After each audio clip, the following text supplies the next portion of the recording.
El sonido es un fenómeno físico.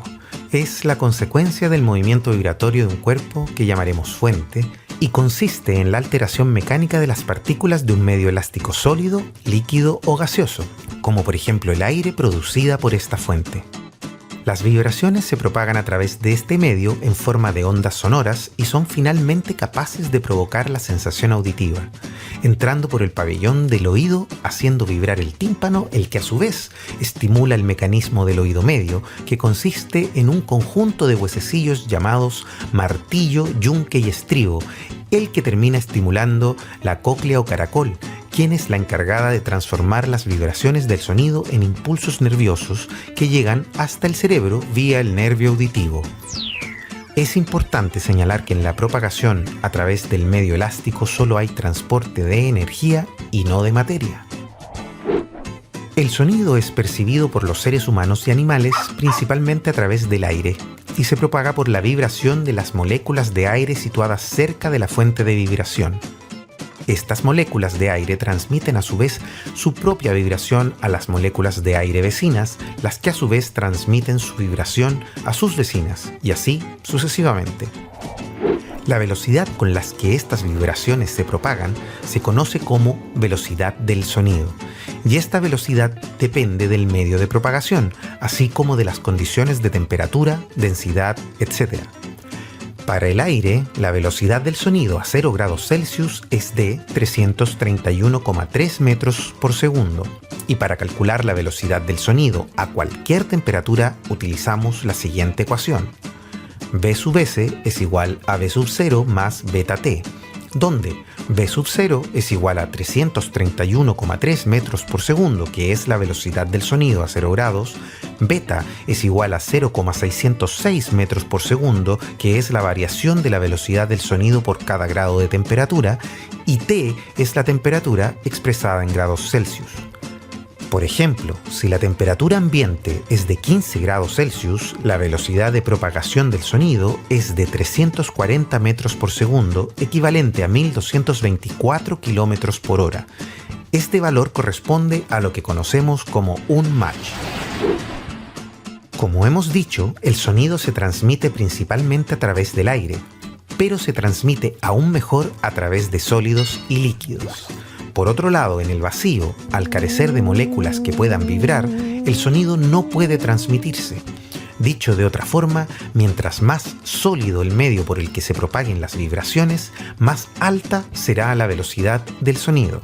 Por ejemplo, bajo el agua, el sonido es aproximadamente 4,5 veces más veloz que en el aire, y en el acero es 18 veces más veloz que en el aire.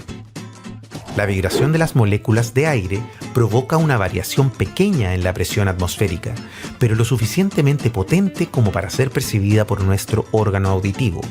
En otras palabras, una onda sonora produce una onda de presión que se propaga por el aire. La pequeña variación de la que hablamos se denomina presión sonora y se define como la diferencia en un instante de tiempo entre la presión instantánea y la presión atmosférica estática. La presión acústica cambia muy rápidamente mientras que la presión atmosférica cambia muy lentamente. El oído humano, y por cierto, el de los animales también, está especialmente diseñado para captar estas variaciones rápidas, creando en definitiva la sensación auditiva.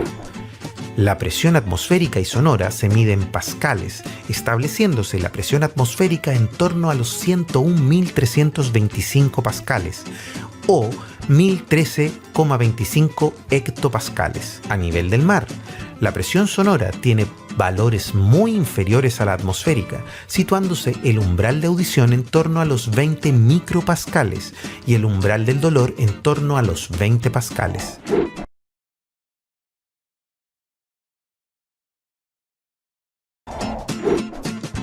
Como vimos en el episodio anterior, el sonido se propaga desde su fuente vibratoria a través de un medio elástico como el aire, cuyas moléculas transmiten su propia vibración a sus vecinas y así sucesivamente, de forma similar a lo que produce una piedra al caer en una fuente de agua quieta. La piedra que cae produce una turbulencia que empuja las moléculas de agua con las que choca hacia abajo, pero como el agua es, al igual que el aire, un medio elástico y no se comprime tan fácilmente, Estas moléculas que bajan empujan a sus vecinas hacia arriba, y cuando estas moléculas que suben vuelven a caer, provocan sucesivamente el mismo efecto en sus vecinas, perdiendo una ligera cantidad de energía en el proceso.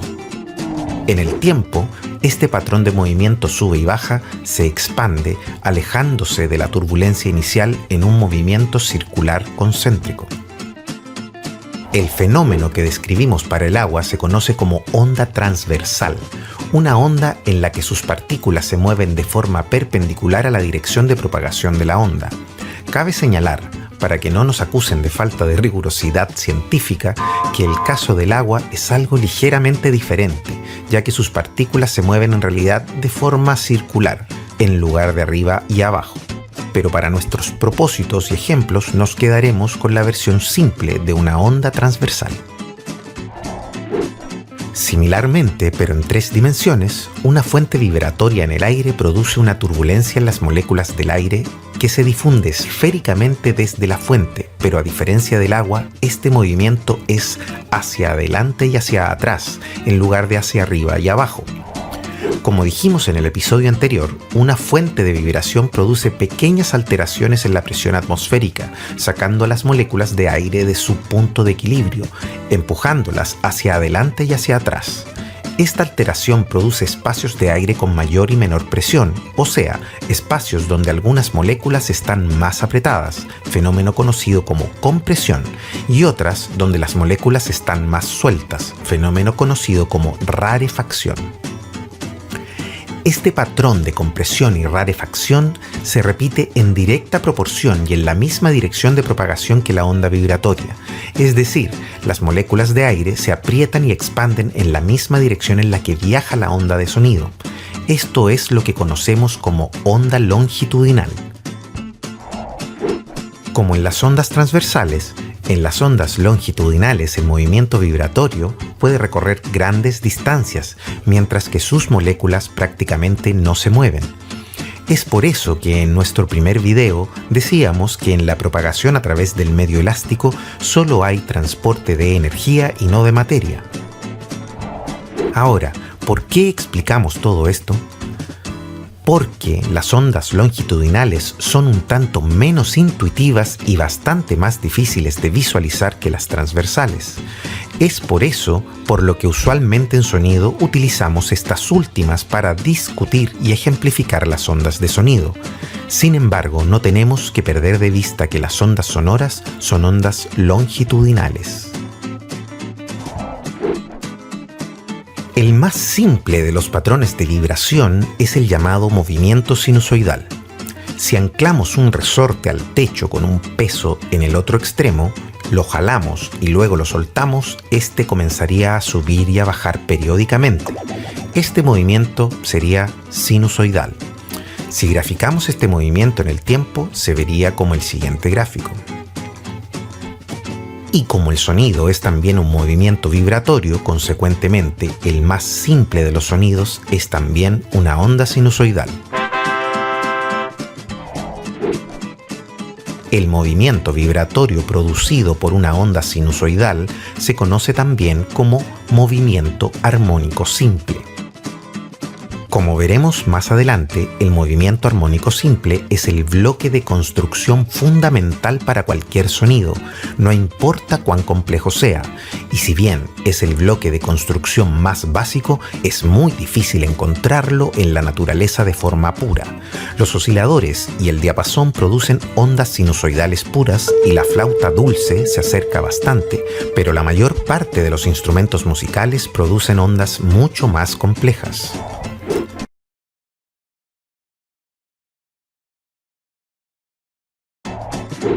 Como vimos al final de nuestro episodio anterior, en el movimiento armónico simple, el bloque de construcción fundamental para cualquier sonido es la onda sinusoidal. Estas ondas sinusoidales repiten su patrón periódicamente en el tiempo, por lo que son predecibles y medibles. Cada una de estas repeticiones es lo que conocemos como ciclo. Si contamos el número de veces que este patrón o ciclo se repite en una unidad de tiempo, por ejemplo en un segundo, el resultado de esta cuenta es lo que conocemos como frecuencia.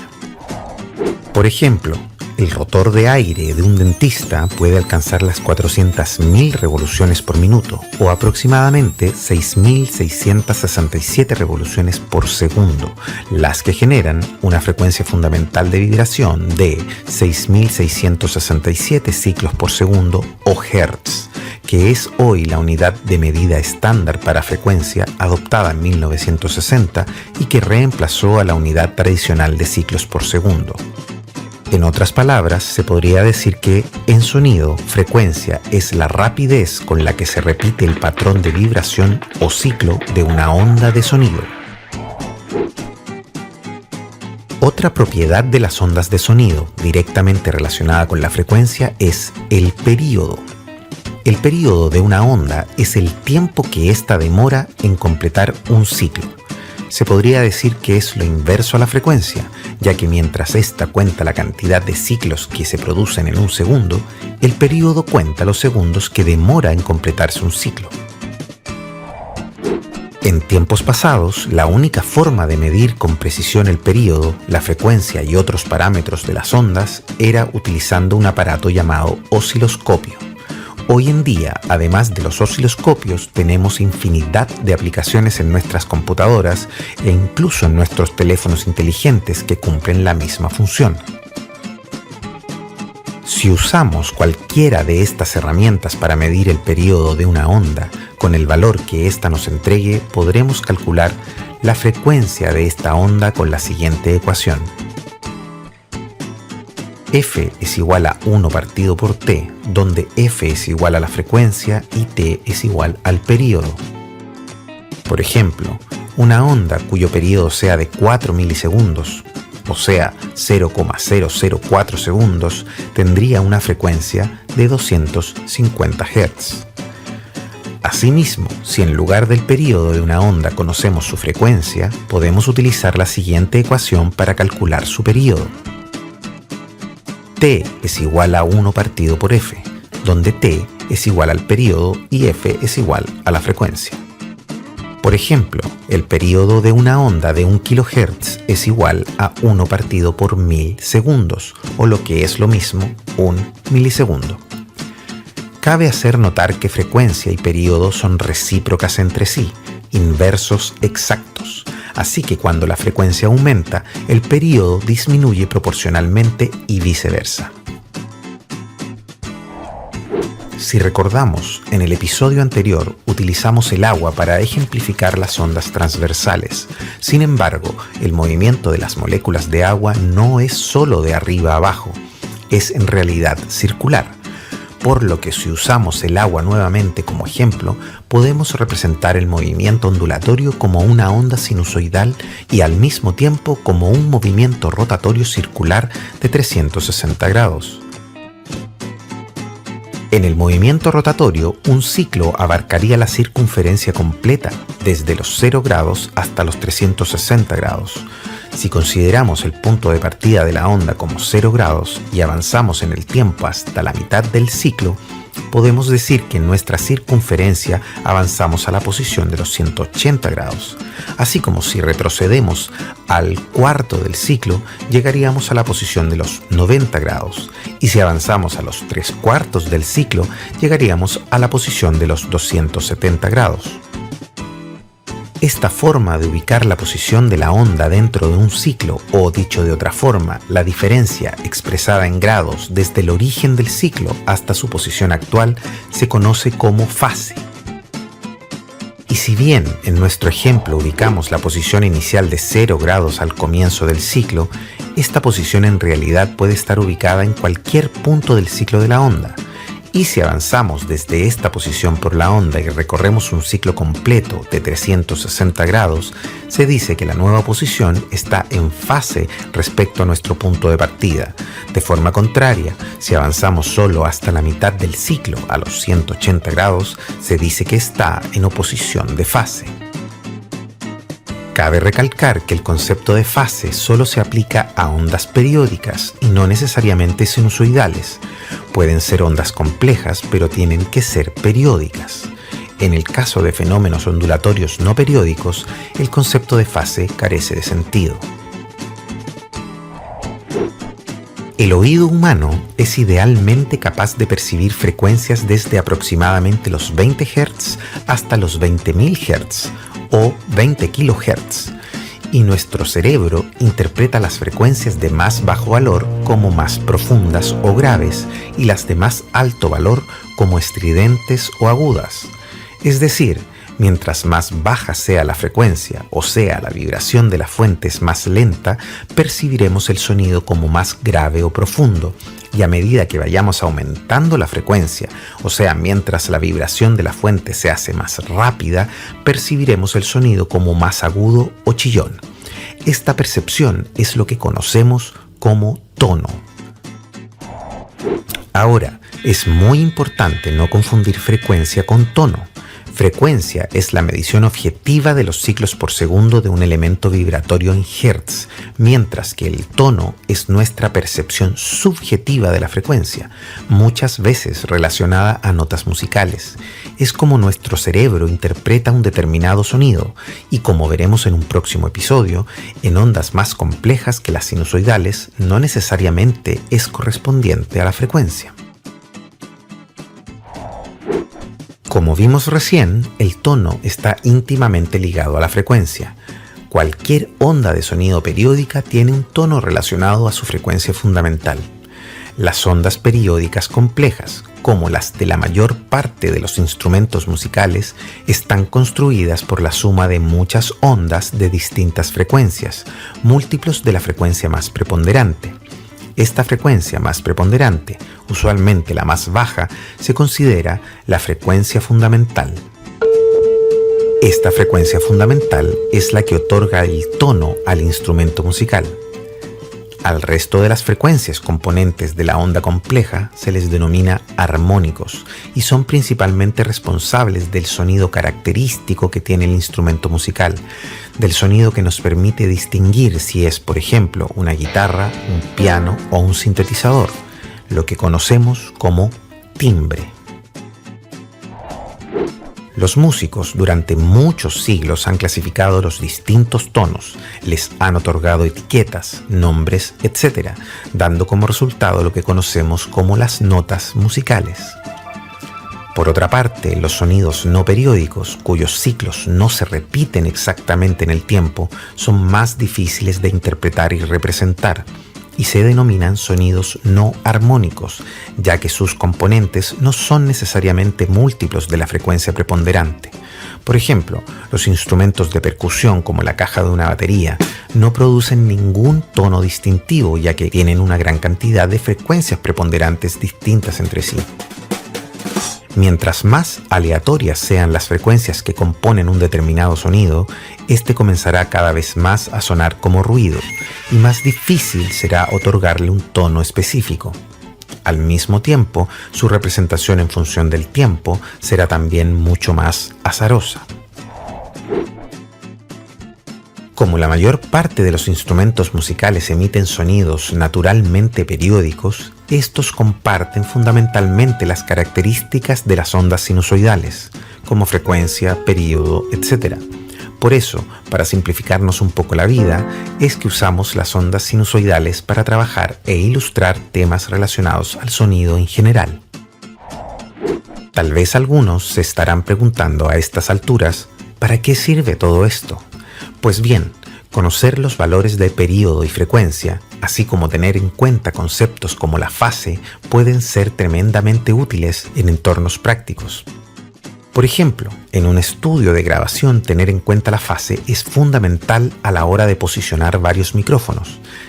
Si dos micrófonos en distintas posiciones capturan simultáneamente el sonido de una misma fuente y las señales que llegan a estos están fuera de fase, o sea, el inicio de cada ciclo no llega al mismo tiempo a cada micrófono, la suma o mezcla de estas señales producirán cancelaciones en algunas frecuencias, como veremos en futuros episodios, lo que puede llevar a la distorsión o alteración del sonido de la fuente original, generando en muchas ocasiones un sonido extraño y no necesariamente agradable.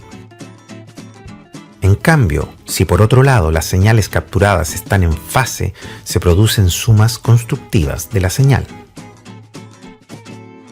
Por otro lado, conocer la frecuencia o el período, así como conceptos como longitud de onda o amplitud, son vitales a la hora de hacer los cálculos para acondicionar acústicamente un estudio, una sala de control o incluso un lugar en nuestra casa para producir nuestra música. Otro ejemplo, los afinadores electrónicos de guitarra utilizan el período para obtener los valores de frecuencia que luego muestran como tonos musicales en su pantalla.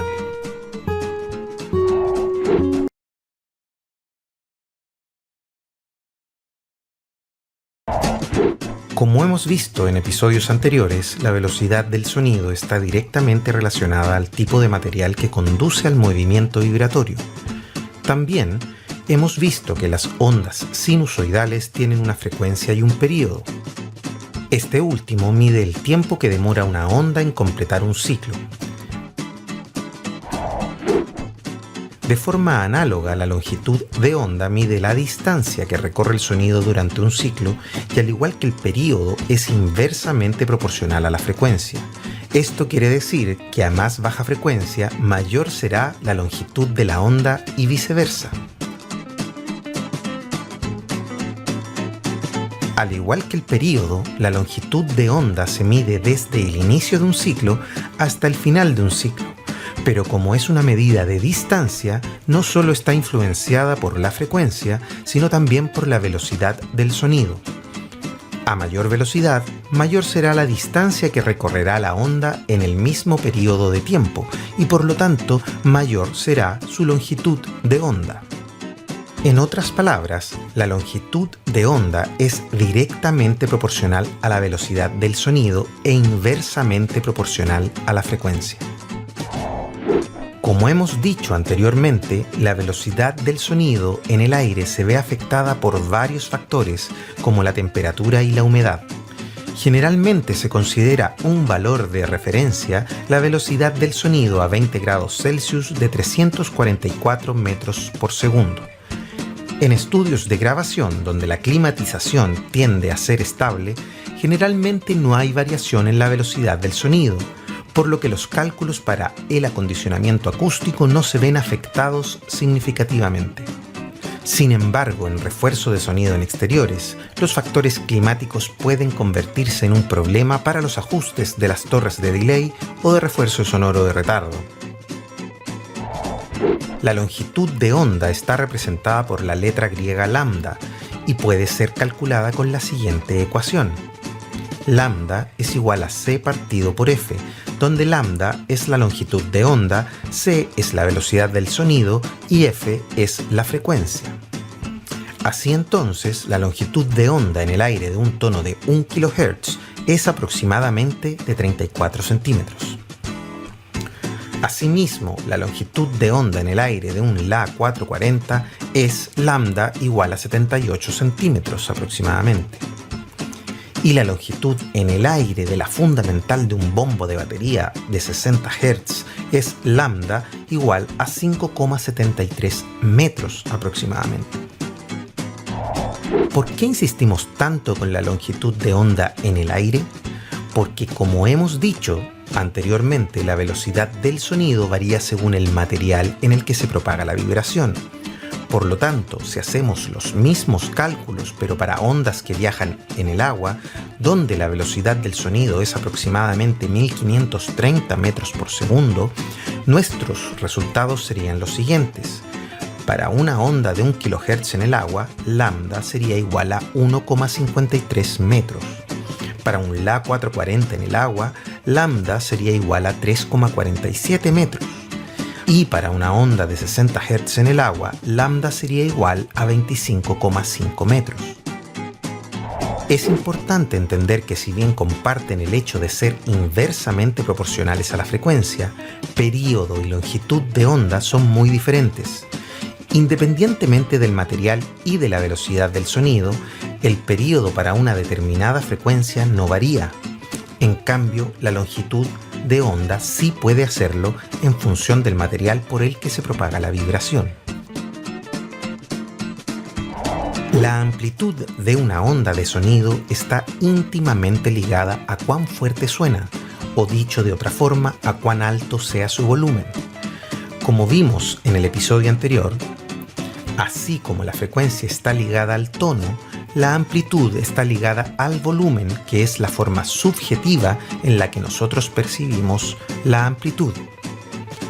Como hemos visto anteriormente, el sonido se produce por la vibración de una fuente. Esta vibración hace que las moléculas de aire transmitan sucesivamente este movimiento en forma de desplazamiento longitudinal.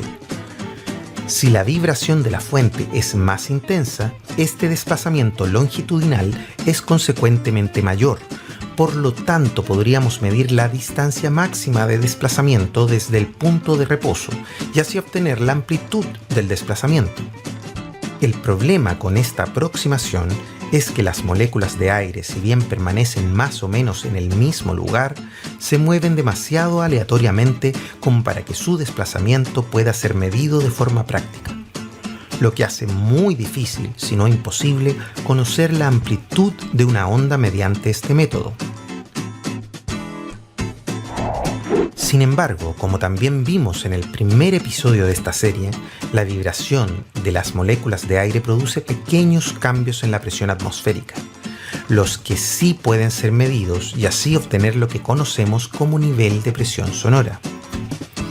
Da la casualidad de que los ingenieros en sonido desarrollaron hace mucho tiempo un instrumento especialmente diseñado para ser sensible a los pequeños cambios de presión en el aire.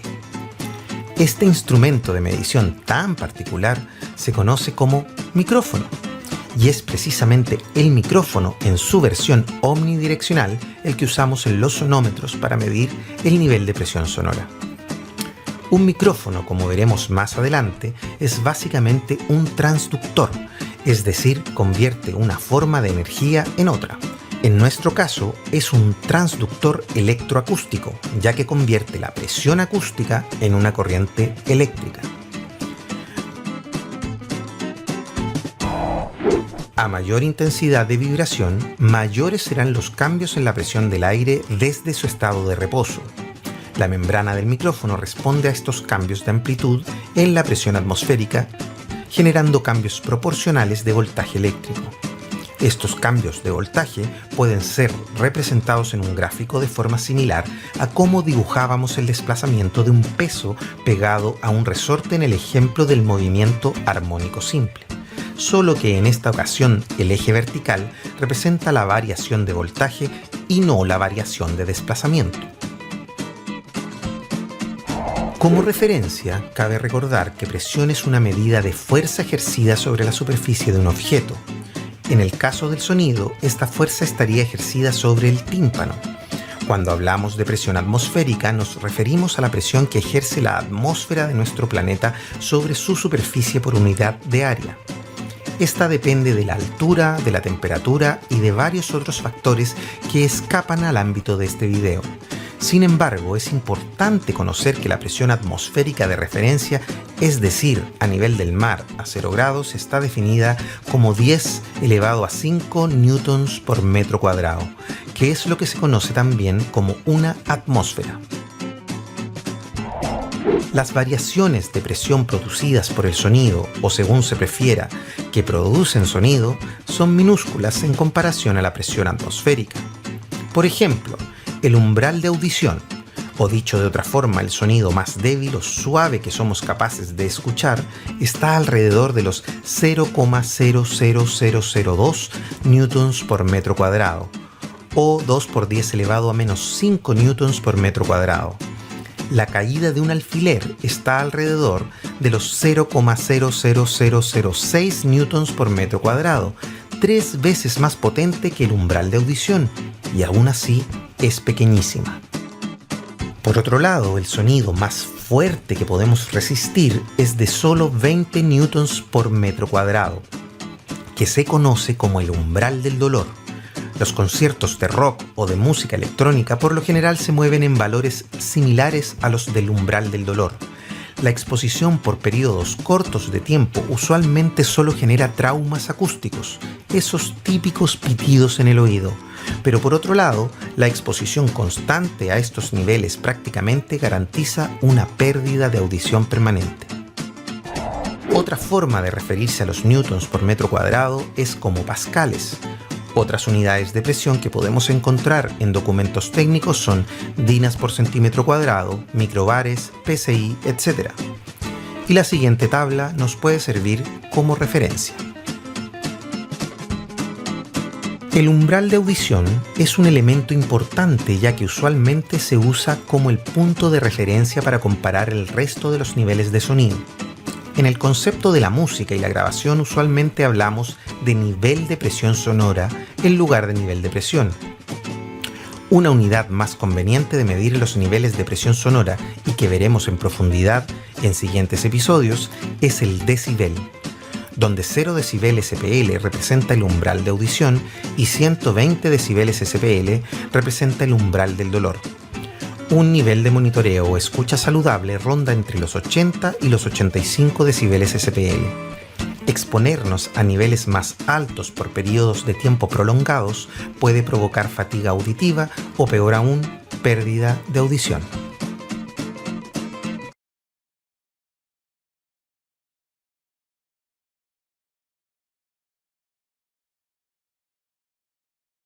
En el video anterior vimos el concepto de longitud de onda e introdujimos el concepto de amplitud. Para la longitud de onda dijimos que era una medida de distancia que, al igual que el período, es inversamente proporcional a la frecuencia y que además es directamente proporcional a la velocidad del sonido. Vimos también que la longitud de onda está representada por la letra griega lambda y puede ser calculada con la siguiente ecuación. Lambda es igual a c partido por f, donde lambda es la longitud de onda, c es la velocidad del sonido y f es la frecuencia. Es decir, si la velocidad del sonido es más alta, mayor distancia recorre la onda y por lo tanto la longitud de onda aumenta. Por el contrario, si la frecuencia es más rápida, menor distancia alcanza a recorrer la onda y por lo tanto la longitud de onda disminuye. En el gráfico de ejemplo, la onda azul representa una onda sinusoidal en el aire y la onda roja una onda sinusoidal en el agua. Ambas ondas son de 1 kHz, es decir, mantenemos constante la frecuencia. En el aire, la velocidad del sonido es de aproximadamente 344 metros por segundo. Si utilizamos la ecuación, nos da como resultado que lambda es igual a 34 centímetros. En el agua, la velocidad del sonido es de aproximadamente 1530 metros por segundo. Utilizando nuevamente la ecuación, el resultado es que lambda es igual a 1,53 metros. Por el contrario, si la frecuencia es más rápida, menor distancia alcanza a recorrer la onda y por lo tanto la longitud de onda disminuye.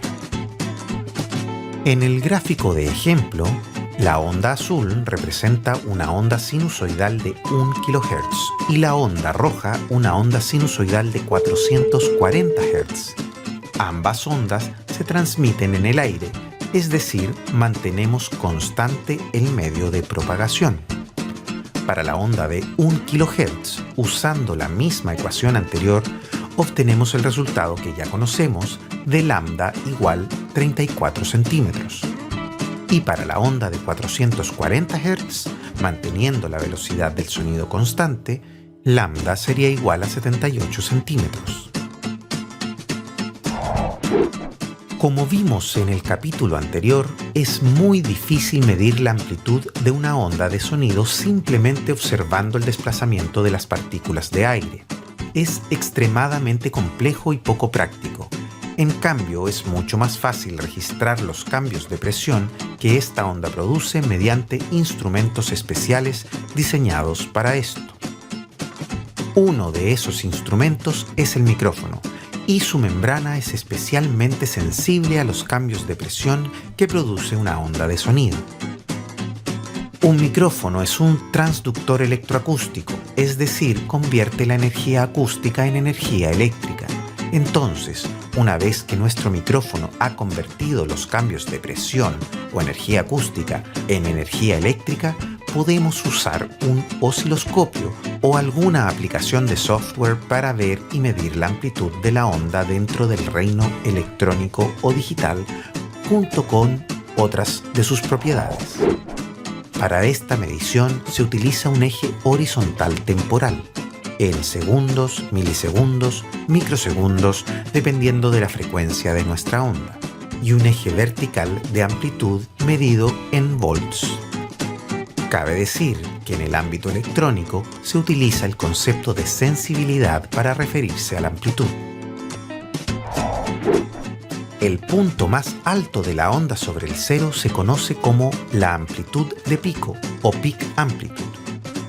La amplitud pico a pico o peak to peak amplitude es la distancia entre el punto más alto y el punto más bajo de la onda dentro de un mismo ciclo, que en las ondas sinusoidales es igual al doble de la amplitud de pico. Si tenemos dos ondas de sonido similares, de igual frecuencia pero con diferente amplitud, la que tenga la mayor amplitud sonará más fuerte, con más volumen. Sin embargo, si estas ondas son diferentes entre sí, la correlación entre amplitud y la percepción de volumen o potencia de la onda de sonido se hace menos evidente. Por ejemplo, en la figura tenemos una onda sinusoidal y otra cuadrada. Si las reproducimos simultáneamente, sin considerar el sonido infernal que obtendríamos, la onda cuadrada sonaría mucho más fuerte con un mayor volumen que la sinusoidal. Esto porque la onda cuadrada permanece prácticamente el 100% del tiempo en su amplitud de pico, peak amplitude, cosa que en el caso de la sinusoidal no ocurre. Esto mismo pasa con los instrumentos musicales, por ejemplo, un piano o una guitarra, interpretada con las cuerdas pulsadas, cuyos niveles de amplitud de pico no duran mucho tiempo, tienden a sonar mucho más despacio, con menor volumen, que instrumentos de igual amplitud de pico y frecuencia, pero con una amplitud sostenida por más tiempo, como una guitarra eléctrica distorsionada o un sintetizador lead. En otras palabras, en el mundo de las ondas complejas, aun cuando tengamos dos sonidos con una amplitud de pico exactamente igual, es posible que uno de ellos se perciba a mayor volumen que el otro. Para resolver esta paradoja es que desde hace ya mucho tiempo los ingenieros de sonido comenzaron a aplicar un método llamado Root Mean Square, media cuadrática o RMS, ya que descubrieron que este método estadístico se acercaba de forma particularmente precisa a la percepción de volumen humana de una onda de sonido. Muy simplificadamente, lo que este método hace es tomar muestras de la amplitud de pico de una onda de sonido a intervalos regulares de tiempo, elevarlas al cuadrado para eliminar la parte negativa, sacar un promedio de todas las muestras y finalmente aplicar la raíz cuadrada a este resultado. Se puede escribir de la siguiente forma: V sub RMS es igual a la raíz cuadrada de S sub 1 al cuadrado más S sub 2 al cuadrado más S sub n al cuadrado partido por n. Simple, ¿no? RMS es un tipo muy preciso de medición promedio de nivel que se correlaciona mucho más cerca al poder inherente de una onda de sonido y por lo tanto a su sonoridad aparente. Para las ondas sinusoidales continuas, simples, el valor RMS se calcula más fácilmente con la siguiente fórmula. V sub RMS es igual a V sub peak partido por raíz cuadrada de 2. O, a la inversa, V sub peak es igual a raíz cuadrada de 2 por V sub RMS. Esto también puede ser escrito como V sub RMS es igual a 0,707 por V sub peak O, a la inversa, V sub peak es igual a 1,414 por V sub RMS, donde 0,707 es igual a 1 partido por la raíz cuadrada de 2 y 1,414 es igual a la raíz cuadrada de 2. Cabe hacer notar que estas últimas ecuaciones solo sirven para ondas sinusoidales y no para ondas complejas. En ondas complejas, como las musicales, hay una diferencia bastante notoria entre el valor de pico y el valor RMS. La razón entre estos dos valores es lo que se conoce como el factor de cresta, o crest factor, y se calcula con la siguiente ecuación. C es igual a V sub peak partido por V sub RMS. En una onda sinusoidal, el factor de cresta siempre es 1,414 veces el valor RMS. Cualquier valor más alto indica diferencias mayores entre la amplitud de pico y la amplitud RMS, y por lo tanto más alto será el valor de la amplitud de pico de la onda. Durante mucho tiempo los medidores RMS han sido el estándar para medir la sonoridad en estudios de grabación, radio, televisión, etc. Y se utilizan en conjunto con los medidores de pico, los peak meters, para calibrar los sistemas antes de la grabación, reproducción de material o mezcla. Hay muchas escalas diferentes para calibrar y mezclar, así como normas que regulan los niveles dependiendo del tipo de aplicación en la que el sonido se reproduzca. Estas normas evolucionan en el tiempo. De hecho, actualmente se usa un nuevo tipo de medición cuya unidad es la unidad de sonoridad o Loudness Unit, que utiliza una aproximación similar al RMS, pero mucho más específica al mundo del audio. Esta unidad es más compleja y hoy es tan importante que requiere un capítulo especialmente dedicado para estudiarla en profundidad. Y entonces, ¿para qué sirve todo esto? Las aplicaciones para todos estos conceptos son múltiples. En el caso de la longitud de onda es muy importante tenerla en cuenta cuando ubicamos los micrófonos en el estudio para grabar algún instrumento musical. En los platillos, por ejemplo, la longitud de onda es cortísima, por lo que cualquier cambio, por mínimo que sea en la posición de su o sus micrófonos, puede tener un impacto dramático en el sonido capturado, sobre todo si ubicamos más de un micrófono y la fase entra a ser un factor extra a considerar.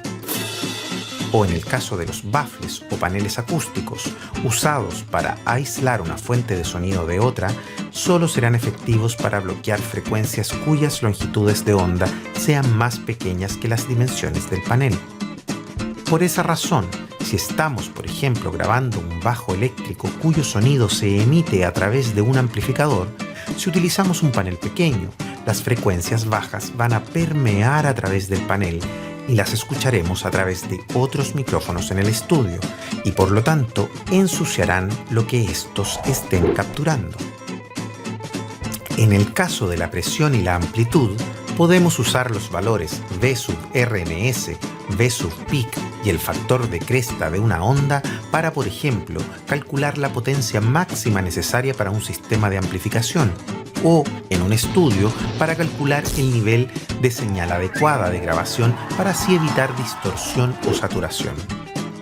O también lo podemos usar para calibrar sistemas y cadenas electroacústicas complejas, como en estaciones de televisión, donde el tráfico de señales es tan complejo que requiere de que todos los dispositivos trabajen bajo normas muy estrictas.